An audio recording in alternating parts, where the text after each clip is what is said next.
அன்பான இனிய உறவுகளே, இன்னைக்கு எப்படி இருந்துச்சு மகாநதி? எனக்கு ரொம்ப ரொம்ப பிடிச்சிருந்துச்சுங்க. அந்த 3 சகலைங்களும் ரகலை பண்ணுறது இருக்கே, அதுலேயும் நம்ம தலைவர் குறும்புத்தனம், ஐயோ ஒன்றுமே சொல்ல முடியலைங்க.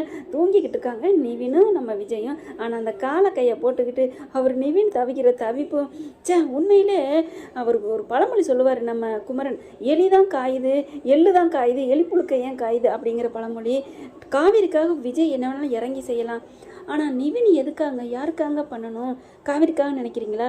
காவேரி ஒரு ஒரு ஒரு பாயிண்டாக இருக்கலாம். ஆனாலும் அதையும் தாண்டி குமரனை வந்து அண்ணனாக நினச்சி பழகிட்டாங்க காவேரிக்கு முன்னாடியே.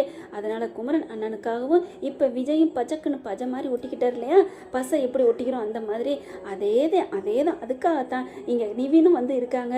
எனக்கு உண்மையில் நிவின் இறங்கி செய்யலாம் இல்லை காவேரிக்காகத்தானோ அப்படின்னு இங்கே யமுனா சொல்கிற மாதிரி ஆயிருமோ அப்படிலாம் நினைப்போகிறோம். ஆனால் அப்படிலாம் நினைக்க மாட்டார். நிவினை பற்றி தெரிஞ்சிருந்தோம் நம்ம அந்த மாதிரி சொல்லக்கூடாது.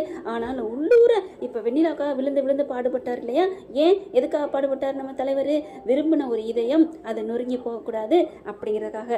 அதே மாதிரி தான் நிவினும் விரும்பின நம்மளோட காவேரியோட இதயம், நம்ம காவேரின்னு சொல்ல மாட்டார், நம்ம விரும்பின ஒரு இதயம் நொறுங்கிட போயிடக்கூடாது அப்படின்னு நினைக்க மாட்டார், நல்லா இருக்கணும் அப்படின்னு நினைக்கிறாங்க. அதனால தான் கூடவே இருந்து கஷ்டப்படுறாங்க. இப்போ விஜயும் காவேரி இல்லைன்னா கூட குமரன் கூட அவர் வந்து எல்லா கஷ்ட நஷ்டத்தையும் கலந்துக்குவாருங்க. அந்த அளவுக்கு அவர் வந்து நல்ல மனசோட இருக்காருன்னு தான் சொல்லணும்.